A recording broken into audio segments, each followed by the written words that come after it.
그동안에 기독교 강요 제1권 13장 삼위일체론에 대해서 생각을 했는데 오늘까지 삼위일체에 대해서 생각을 하겠습니다. 칼빈은 이 삼위일체에 대해서 전체적으로는 29절에 걸쳐서 아주 삼위일체를 깊이 있게 논하고 있습니다. 그래서 이 29절에 이르는 그 논증 과정을 하나하나 함께 살펴왔는데 오늘은 삼위 하나님의 구별과 일체성에 대해서 함께 생각을 하겠습니다. 우리는 믿음하게 되면 이것이 대상이 있다 하는 사실을 알아야 됩니다.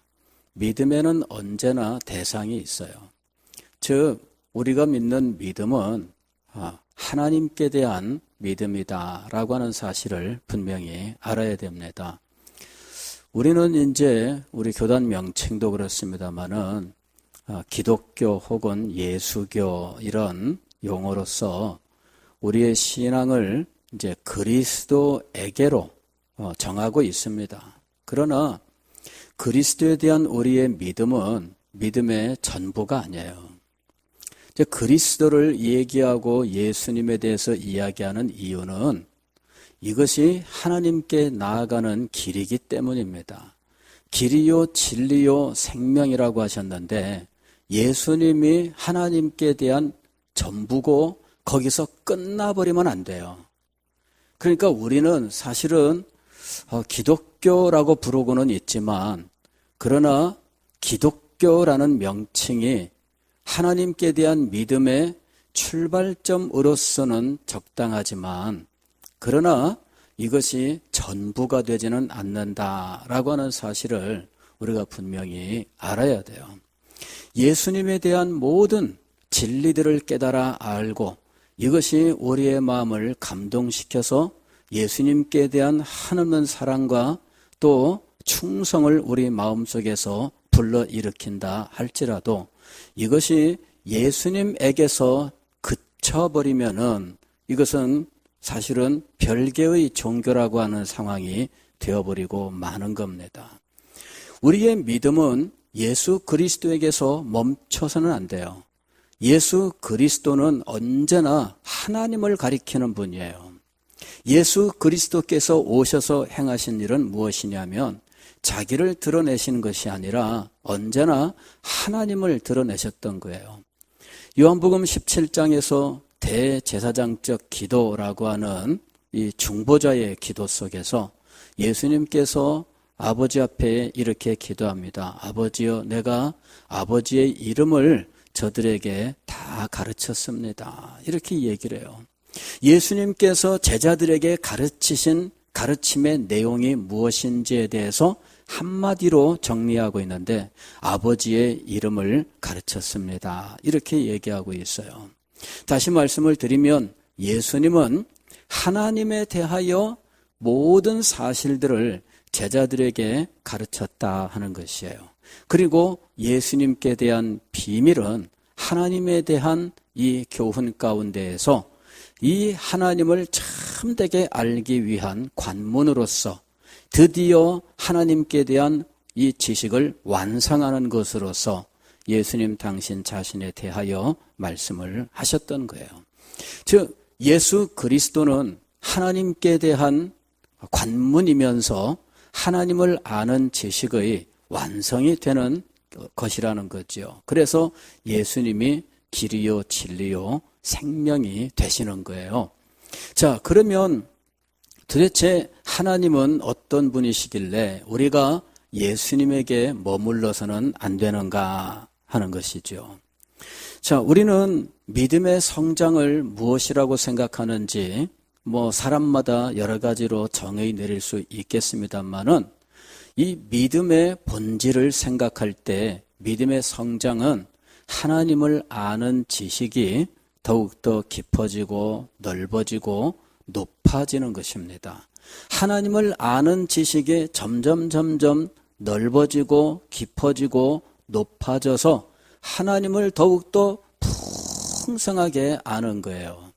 하나님을 온전히 알아가기 위해서 계속적으로 노력을 해 나가면서 하나님을 아는 지식이 풍성하게 될 때 그의 마음속에 하나님께 대한 경외심, 그리고 하나님을 신뢰하는 마음, 또 하나님께 대한 믿음이 더욱더 풍성하게 일어나요. 이것은 그의 지정의, 즉 인격 전부에 걸쳐서 일어나는 거예요.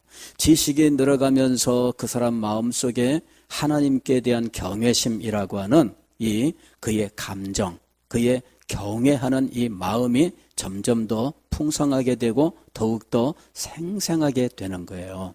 그러면서 이 하나님만을 사랑하고 이 하나님만을 믿고 의지하면서 하나님을 참되게 경배하는 자리로 나아가게 되는 것이죠.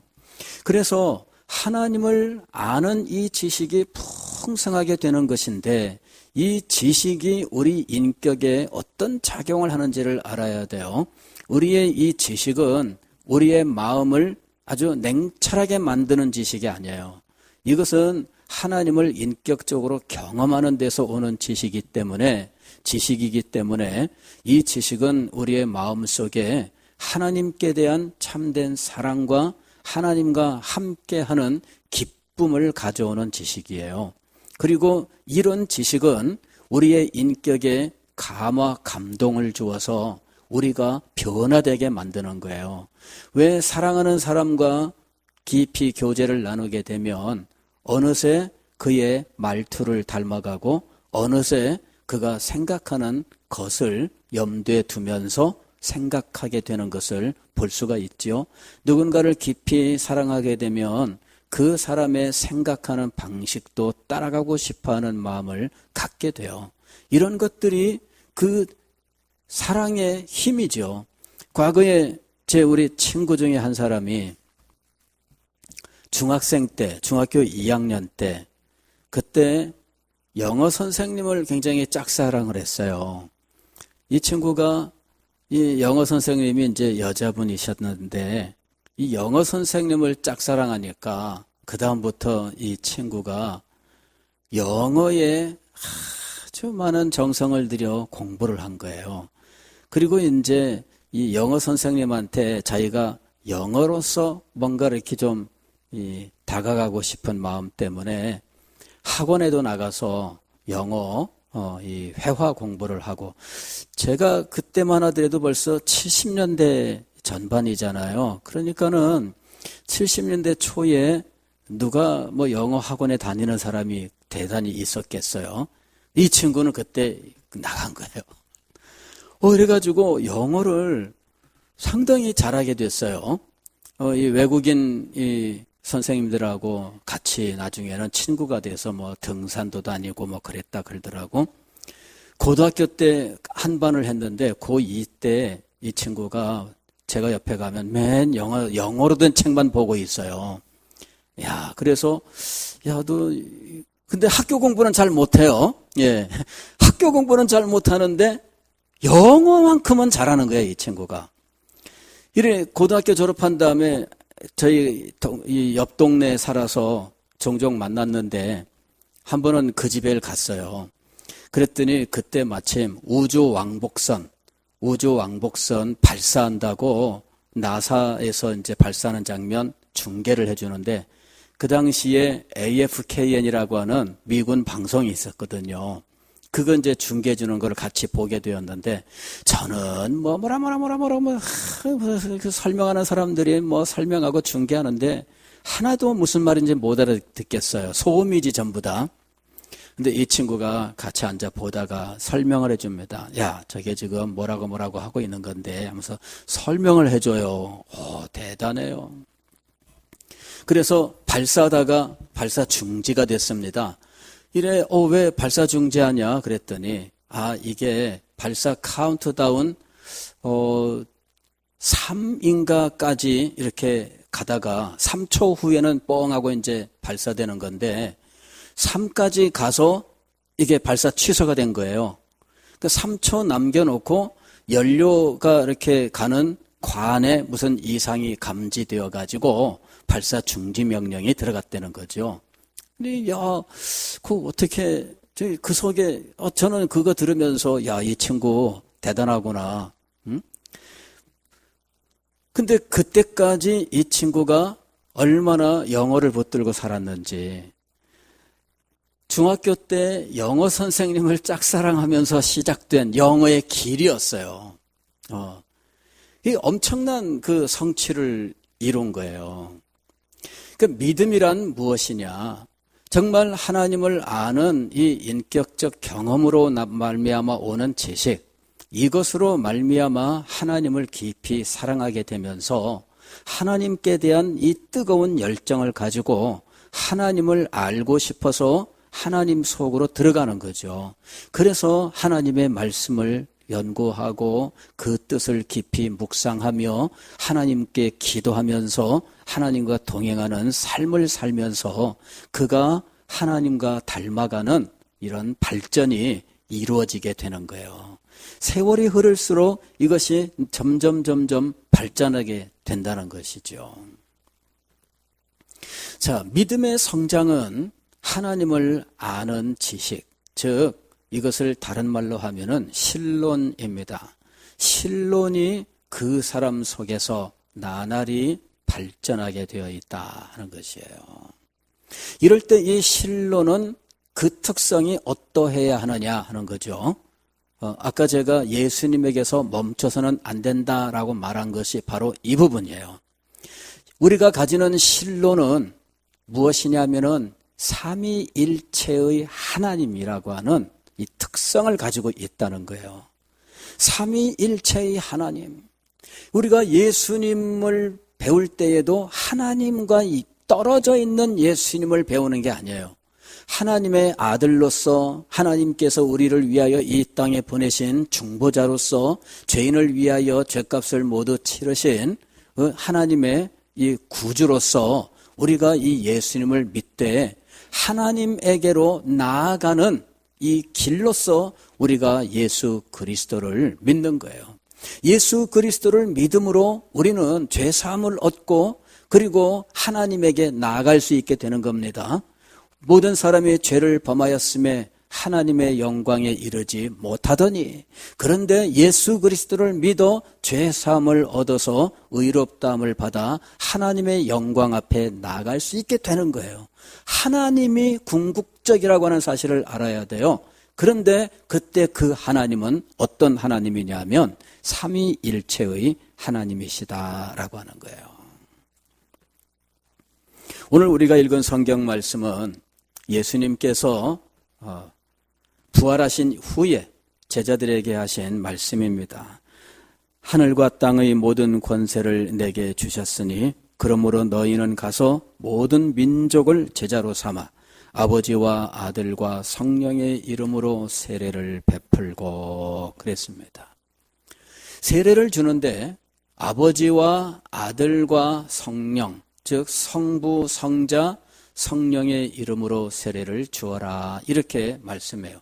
이럴 때 성부, 성자, 성령은 한 하나님이시죠. 성부, 성자, 성령이 한 하나님이신데 언제나 한 하나님을 생각할 때에는 성부, 성자, 성령이라고 하는 구별되는 실체로서 세위라고 하는 이 하나님을 반드시 생각해야 된다는 거예요. 우리의 믿음은 항상 하나님을 믿는 것인데 그 하나님이 성부, 성자, 성령이시다라고 하는 것. 이래서 우리가 믿는 하나님이 유일하신 하나님이 되신다라고 하는 사실을 알아야 돼요. 세상에 신에 대한 개념이 널리고 널렸잖아요. 종교가 많은 것만큼 신에 대한 사람들의 생각은 그 정도로 많습니다만은 그러나 그 중에 유일하다 할 수 있는 신론은 우리가 성경에서 보는 삼위일체 하나님 이 신론 이외에는 없다라고 하는 사실을 분명히 알아야 돼요. 과거에 이제 삼위일체론이 정립되던 그 시대의 초창기에 이 삼위일체론을 지켰던 수호했던 인물 중에 한 분입니다. 나지안주스의 그레고리라고 하는 분이 있는데 이분이 이렇게 이야기를 해요. 나는 즉시 삼위의 광채에 둘러싸이지 않고는 단일신을 상상할 수 없다. 또한 곧바로 단일성을 상기하지 않고는 삼위를 분별할 수도 없다. 무슨 말이냐 하면 우리가 하나님을 생각할 때 한 하나님이라고 하는 것을 분명히 떠올려야 되고, 그리고 한 하나님을 떠올릴 때에는 동시에 삼위의 하나님을 떠올려야 된다라고 하는 거예요. 우리의 신론은 철저하게 삼위일체 하나님에게, 하나님을 그 중심에 담고 있다 하는 거예요. 삼위일체의 개념이 없는 하나님은 하나님이 아니에요. 우리의 하나님이 아니에요. 즉 삼위일체 개념이 없이 하나님을 예배한다면 하나님을 부르면서 예배를 해도 그 하나님은 우리의 하나님이 아니에요. 이 말이 무슨 의미인지를 알아야 됩니다. 하나님이라는 말을 언제나 사용하지만 성부, 성자, 성령 이 삼위의 하나님이 아닌 다른 하나님의 이름을 부르고 있다면 그것은 우리가 섬기는 하나님이 아니라는 거예요. 그러니까 하나님이라는 명칭을 가지고 있다고 해서 그것이 곧 우리와 같은 믿음이라고 말할 수 없다는 거예요. 우리가 길을 다니다 보면은 요새 종종 보는 것이 하나님의 교회라는 이런 그 간판이죠. 그리고 이 하나님의 교회 간판에는 이런 말들이 많이 붙어 있어요. 대통령 표창을 받은 어머니가 있는 교회 뭐 이런 식의. 예. 그 어머니를 굉장히 많이 강조해요. 예. 근데 거기는 그럴 수밖에 없는 것이 그 처음 교주는 이 안호상이라고 하는 남자입니다. 이 사람이 과거에 그 일공화국에서 뭐 문교부 장관도 하고 했었던 사람인데 이 사람이 자신이 하나님이다 이렇게 주장하면서 하나님의 교회를 만들었어요. 그리고 이제 이 사람이 죽은 다음에 이 교회를 이어받은 사람, 지금 현재 교주는 여자입니다. 그래서 지금은 그 여자를 하나님으로 이제 섬기는 곳이죠. 그러다 보니까 어머니를 많이 강조해요. 뭐 대통령 표창 받은 어머니, 영국 뭐 왕으로부터 뭐 표창 받은 어머니 뭐 이런 식으로. 예. 그런데 하나님의 교회라고 이름을 붙여놨어요. 그러면은 우리가 섬기는 하나님과 동일한가? 그렇지 않습니다. 예. 유대교는 어떠한가? 유대교는 기독교의 뿌리죠. 기독교는 유대교로부터 나온 것이지요. 그래서 유대인들과 우리는 같은 하나님을 섬기고 있죠. 유대인들도 여호와 하나님을 섬기고 있고 우리도 여호와 하나님을 섬기고 있죠. 그래서 유대인이나 우리나 똑같은 하나님을 섬기고 있죠. 여러분 어떻습니까? 유대인들은 여호와 하나님을 섬기고 있는 것은 맞는데 우리가 섬기는 삼일체 하나님을 섬기진 않아요. 이걸 우리가 분명히 알아야 돼요. 유대인들이 회개하고 예수 그리스도를 믿게 될 때 비로소 삼일체 하나님에게로 들어오게 되는 거예요. 예수 그리스도를 부인하기 때문에 삼일체 하나님을 믿는 대로 들어오지를 못하고 있는 거예요. 이것이 유대교와 우리가 다른 점이에요. 그냥 예수님을 안 믿는 거 이 정도가 아니라 예수님을 부인하기 때문에 삼일체 하나님을 믿지 못하는 것이죠. 그리고 거기 유대교의 신론 속에는 삼위일체가 존재할 수가 없어요.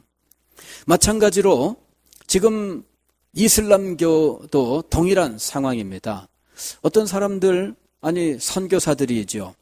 이 무슬림들에게 복음을 전하는 선교사들이 이제 이 이슬람교 믿는 이 사람들에게 이 사람들이 가진 믿음을 가만히 보게 되면 이 구약 성경에 근거한 부분들이 아주 상당히 많아요. 그러니까 이 사람들이 가지고 있는 이 신론은 실상은 이 구약적입니다. 즉 유대교의 이 하나님과 거의 비슷해요. 그럴 수밖에 없는 것이 이 모하멧이 이 이슬람교를 만들 때 이 성경, 구약 성경을 많이 참조를 했거든요. 그러니까 이게 지금 실론을 보게 되면 이게 지금 구약 성경과 닮아 있다는 것이지요. 그래서 이 사람들에게 필요한 것은 예수님을 믿는 거 요거 하나만 있으면 이 사람들은 모든 면에서 기독교와 동일하다. 이제 이런 정도의 어떤 주장을 하는 분들도 있어요. 이제 그런 정도로 이 이슬람교가 사실은 구약 성경의 하나님과 닮아 있다는 거죠. 그러나 근본적으로 우리는 같은 하나님을 섬기고 있는 것이 아니에요. 왜냐하면은 그들은 하나님 할 때, 즉 그들이 알라라고 부르는 알라 신을 부를 때 그들이 머릿속에 그리고 있는 하나님의 개념, 그것이 우리가 하나님이라고 할 때 삼위일체 하나님을 그리는 것과 근본적으로 달라요. 이렇게 하나님의 개념이 다른 채 예배하면 그러면 그 예배는 참 예배가 아닙니다. 이것을 우리는 우상숭배라고 부르는 거예요. 하나님의 이름으로 예배를 드리고 있는데 하나님의 개념이 확실하지 않다면 그것은 우상숭배가 되는 거예요. 그래서 삼위일체를 부인하는 것을 확실한 이단으로 정죄를 내렸던 겁니다. 왜? 삼위일체를 부인하는 것은 우리가 섬기는 하나님이 아닌 다른 신을 섬기는 것과 동일한 것이기 때문에 삼위일체를 부인하는 이것은 확고한 이단이며 이것을 교회 안에 둘 수 없었던 거예요. 믿음의 장성이란 무엇인가?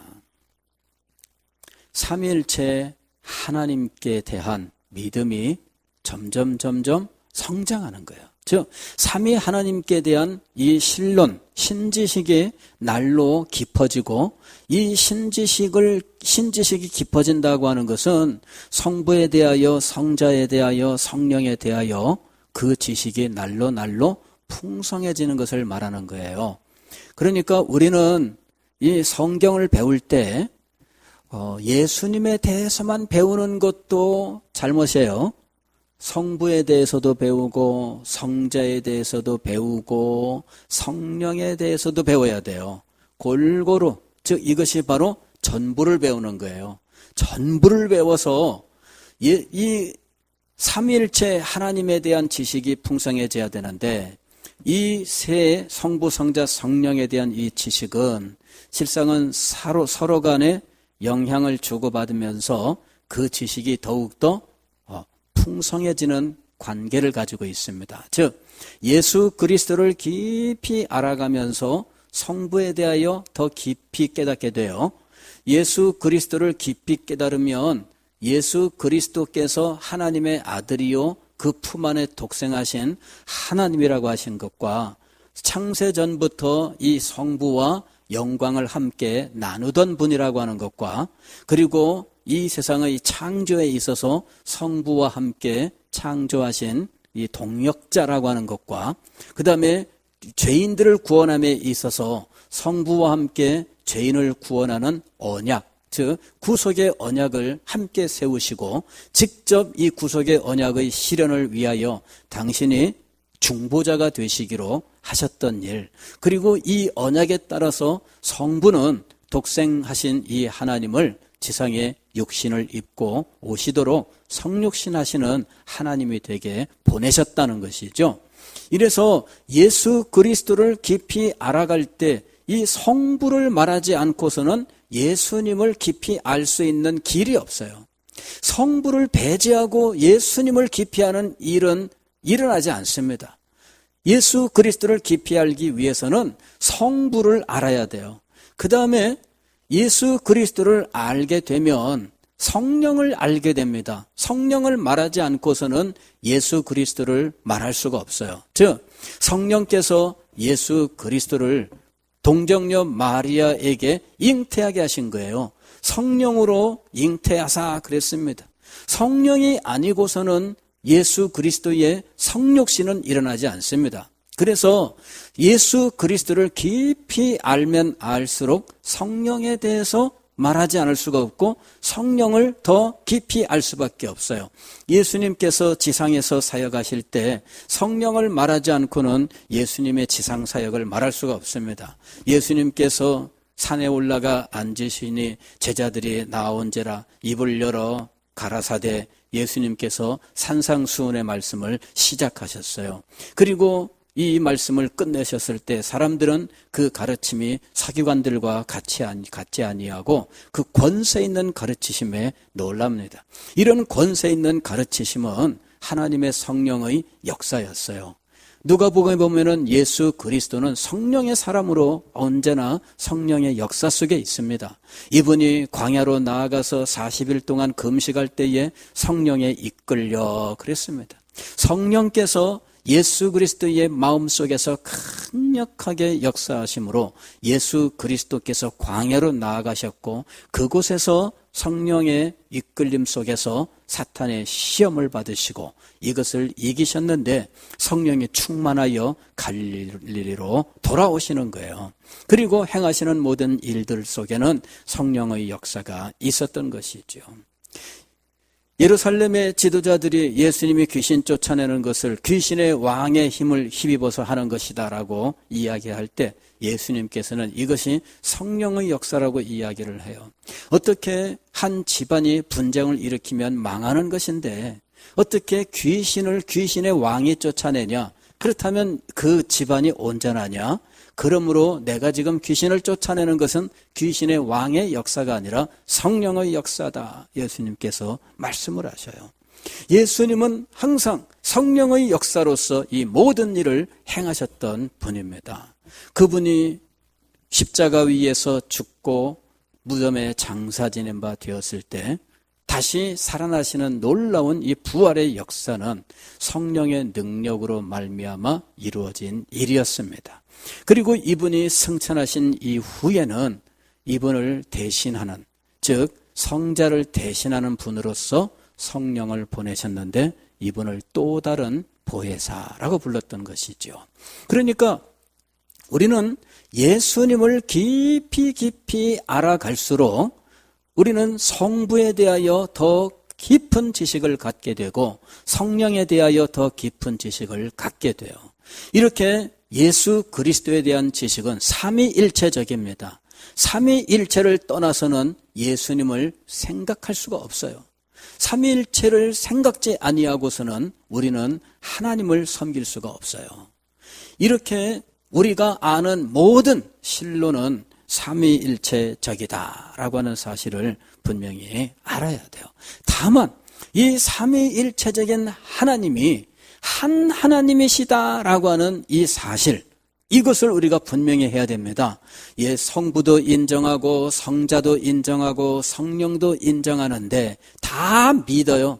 그리고 예, 성부와 성자의 관계, 또 성자와 성령의 관계도 다 믿어요. 그런데 이 성부, 성자, 성령을 강조하다가 한 하나님, 즉 하나님의 이 신성의 이 통일성, 이 부분에 대하여 그만 잘못 알게 되면 결국 이것이 삼위일체의 하나님이 아니라 삼신론이 되어버리는 거예요. 즉 세 신이 있다 이렇게 얘기하게 되는 거죠. 세 신은 성부, 성자, 성령이 되어버리는 거예요. 그러나 성경이 가르치는 하나님은 어떤 하나님이에요? 세 하나님이 아니라 한 하나님이에요. 이게 바로 신비입니다. 성부, 성자, 성령은 각각 구별되는 실체예요. 그런데도 불구하고 한 하나님이라고 불러요. 이게 도대체 이게 무엇이냐? 사람들은 이걸 알기 위해서 많이 연구를 했는데 결국 칼빈도 이 삼위일체론에 대한 이 제1권 13장 결론 부분에서 그렇게 이야기를 해요. 이 지금까지 이와 같은 설명을 듣고도 호기심 때문에 사변으로 나아가면, 즉 그냥 자기 생각만으로 온갖 공상을 하게 되면 이 모든 설명이 만족되지 않을 것이다. 그 말은 뭐냐면은 결국은 자기 생각에 빠져서 엉뚱한 길로 간다는 이야기죠. 우리는 이걸 분명히 알아야 돼요. 우리가 섬기는 하나님 그럴 때에는 성부, 성자, 성령이 다 한꺼번에 계신 하나님이에요. 그런데 성자와 성령이 함께 등장할 때의 하나님, 즉 하나님, 성자, 성령 혹은 하나님과 예수 그리스도 이렇게 할 때 그때의 하나님은 누구를 가리키는 거예요? 성부를 가리키는 거예요. 그때는 성부를 가리키는 거예요. 그러나 우리가 성자와 성령을 말하지 않고 그냥 하나님 그럴 때는 누구를 말하는 겁니까? 성부, 성자, 성령 모두를 말하는 거예요. 이것이 우리가 가진 하나님 관입니다.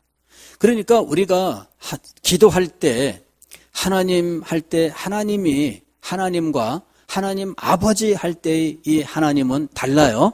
예, 이게 다른 겁니다. 하나님 아버지 할 때에는 누구를 부르는 거예요? 성부를 부르는 거예요. 그리고 성부께서 구별되어 하시는 일들이 있습니다.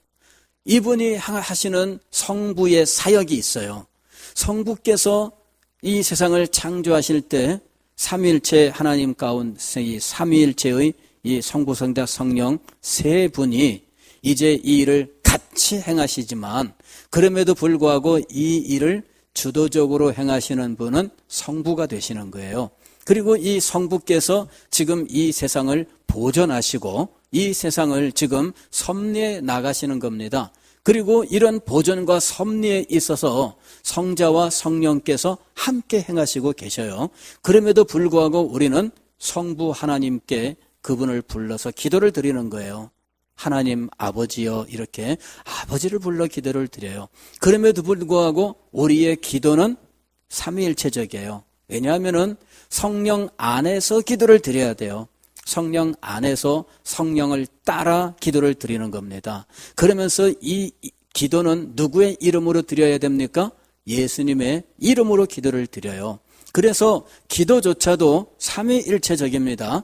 우리가 하나님 아버지여라고 부를 때 하나님 아버지 즉 성부를 부르지만 그러나 성령 안에서 성부를 부르면서 성자의 이름으로 이 기도를 하나님 앞에 올려드리는 거예요. 철저하게 우리의 신과는 삼위일체적이다라고 하는 사실을 알아야 돼요. 성부, 성자, 성령은 모두 하나님이셔요. 그러시면서 이분들의 관계, 우리가 성부, 성자, 성령을 구별하는 데에는 이유가 있습니다. 우리가 하나님 할 때에는 성부, 성자, 성령이 다 함께 계신 이 하나님 연합된 이 단일하신 이 하나님을 부르는 거예요. 그런데 성부, 성자, 성령을 말할 때에는 이분들 사이의 관계 때문이에요. 성부, 성자, 성령의 관계를 말하지 않을 때에는 그냥 하나님 할 때는 성부, 성자, 성령이 다 함께 있는 거예요. 그런데 구별될 수밖에 없는 것은 이분들이 각각 행하시는 사역이 있기 때문이거든요. 성자께서 행하시는 사역이 있어요. 성자께서는 우리의 중보자로서의 사역이 있어요. 그리고 성육신 하시기 이전에도 중보자로서의 사역이 있습니다. 인간이 범죄하여 타락한 그 순간부터 예수 이 성자는 우리의 중보자가 되셔요. 인간이 타락하기 이전에는 중보자가 아직 아닙니다. 예, 그런데 인간이 타락하고 난 그 순간 중보자가 되시는 거예요. 이런 것들은 이제 우리도 우리 세상에서 그렇게 지금 행하고 있습니다. 가령 전쟁이 일어나기 전에는 전쟁을 대비하는 계획이 있어요. 그런데 전쟁이 일어나는 순간, 즉 우리가 어디에 대해서 선전포고를 하는 순간 전쟁에 대비한 전시체제로 모든 것이 다 싹 변하게 됩니다. 그래서 이 나라는 전시체제라고 하는 걸로 바뀌게 돼요. 전쟁이 선전포고를 하는 순간 전시체제라고 하는 것이 발동이 되거든요. 그러면은 이 나라는 어떤 상태가 되냐면은 계엄 상태가 되는 거예요. 그 이전까지는 사람들이 뭐 자유다 이렇게 말할 수 있는 부분들이 전쟁으로 돌입하는 그 순간에는 이제는 제한돼요. 그리고 군인들이 이 국가를 이제 딱 그 전시 체제의 그 계엄 사령관으로서 이제 모든 일들을 진행하게 돼요. 그러기 전에는 어때요? 그러기 전에는 군대가 밖에 나와서 활동하지 못합니다. 지금 여기 부산만 해도 부산을 이제 이 위수 지역으로 하는 이 사단이 있어요. 53사단이라는 사단이 있는데 이 사단장이 사령관이에요. 근데 평시에는 이 사람은 이 민간인들 이 부산 지역에 일어나는 일들에 대해서 아무런 권한이 없어요. 그냥 이 지역에 있는 그냥 부대 그저 사령관이다. 그 정도 의미밖에 없어요. 그런데 일단 전쟁이 시작되면 이 사람이 부산 지역의 계엄 사령관이 되는 거예요. 그때에는 이제 민간인들조차도 군대가 모두 통제를 하게 됩니다. 지금은 민간인들에 대하여는 군대가 통제할 수가 없어요. 지금은 누가 합니까? 경찰이 해요. 경찰이 하는데 경찰은 군인이 아닙니다. 경찰은 군인이 아니고 그냥 이 사회 질서를 지키는 이런 정도의 역할을 하고 있는 거예요. 그런데 군인은 절대로 지금 나와서 민간인들한테 자기들이 나와서 무슨 일을 못 합니다. 예. 그런데 그 일을 하는 순간이 있어요. 언제예요? 전쟁이 일어나면. 아니면은 계엄령을 선포하면 그런 일이 일어나는 거죠. 그러니까 어떤 순간이 오면 그 순간부터 이미 정해져 있는 그 법에 따라서 그 위치가 변경되는 거예요. 성자께서 그런 위치의 변화가 있었어요. 이분이 창조 전에 성부와 더불어서 타락한 죄인들을 위한 중보자가 되는 언약을 맺어요. 이게 구속의 언약이에요. 이 구속의 언약은 인간이 타락하기 전까지는 작용하지 않아요. 그런데 인간이 타락하는 순간 구속의 언약이 발동돼요. 예, 이게 가령 여러분 이런 거 아시죠? 뭐 요새는 이제 보증제도 같은 거 없애고 뭐 이제 지금 그런 시대입니다. 예전에 보증 섰다가 망했다 이런 사람들 얼마나 많아요. 그죠? 예. 근데 우리가 대출을 할 때 보증인을 세웠습니다. 내가 이자를 꼬박꼬박 갚는 동안에는 보증인이 아무런 문제가 없어요. 내가 보증 섰어도 아무 상관없습니다. 왜? 빚을 낸 사람이 지금 빚을 갚고 있거든요. 그런데 이 사람이 안 갚으면 어떻게 돼요? 당장 보증인에게 이 보증인 역할을 하라고 통보가 오는 거죠. 당신 보증 섰잖아. 이러면서 그냥 빚 모두 당신이 갚아야 돼. 이렇게 되는 거죠. 이게 보증인이에요. 이 사람이 빚을 갚고 있는 동안에는 아무 상관없어요. 즉 인간이 에덴 동산에서 범죄하기 이전까지는 예수님께서 중보자가 아니에요. 범죄한 순간 예수님이 중보자가 되시는 거예요. 그리고 그 중보자로서 이제 당신이 행하실 일을 하나님이 정하신 그 때에 이제 이루기 위하여 육신을 입고 이 땅에 오신 거예요. 그래야 중보자로서 모든 일들을 완성시킬 수가 있거든요. 그래서 예수님이 육신을 입고 이 땅에 오셨고 죄인을 대신하여 십자가에 못 박혀 죄값을 치르셨고, 그러나 그분이 십자가에서 죽고 부활하지 않으신다면 그분은 자기의 죄로 죽은 자로 남게 될 거예요. 그래서 하나님께서는 예수님을 무덤에서 다시 살리셨어요. 그리고 예수 그리스도를 의롭다, 즉 자기의 죄로 죽은 자가 아니다라고 하는 것을 증명하셨던 거예요. 예수님의 부활은 예수님의 죽음이 자기의 죄로 말미암은 죽음이 아니었다라고 하는 사실을 입증하는 겁니다. 예수님의 죽음은 죄인들을 위한 죽음이었어요. 죄인들의 죄를 대신 짊어지신 죽음이었습니다. 그러나 그분을 무덤 속에 그대로 놓아두지 아니하십니다. 왜냐하면 예수님은 자기의 죄로 말미암아 죽는 분이 아니기 때문이에요. 이분은 죄가 없는 분이에요. 그래서 이분은 성령으로 말미암아 다시 살아나서 하나님의 아들로서 그 영광을 회복하고 모든 만물이 그 앞에 엎드려 절을 하는 주님이 되게 하셨던 거죠. 여러분, 예수 그리스도를 우리가 믿음으로 고백하지만, 그러나 하나님께 대하여는 어떻게 해야 된다고요?